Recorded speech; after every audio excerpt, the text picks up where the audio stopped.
There.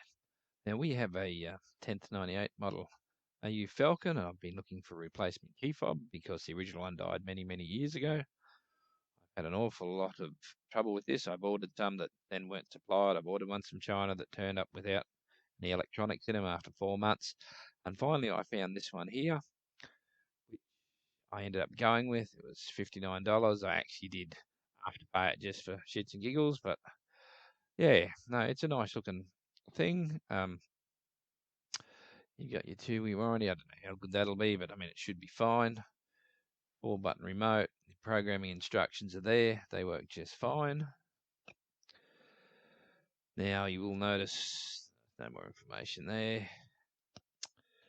Come on, you slow old computer. Screen software's making it slow down. I'll demonstrate this later. You've got lock and unlock buttons and 2 other buttons here. The top buttons lock or unlock it. The bottom buttons do the boot, which is about all you need on the old Falcon. So yeah, I bought that. It turned up easy, works just fine. I'll give you a demonstration of it, and yeah, you can decide if it's what you're looking for.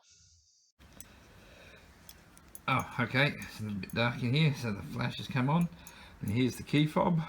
You can see she's got the 4 buttons, a lock, unlock, and 2 other with other pictures on them. Now realistically, the top 2 lock or unlock it, even though it's currently unlocked. If I press the lock, that'll lock it.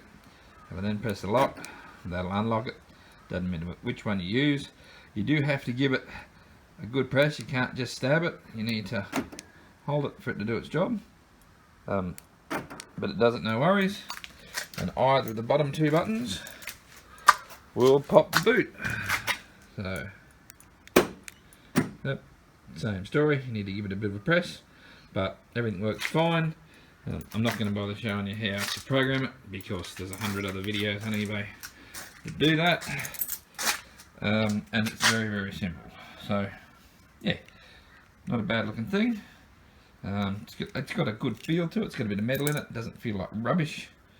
So yeah, and for the $59, I thought it was about as good a deal as I was going to get.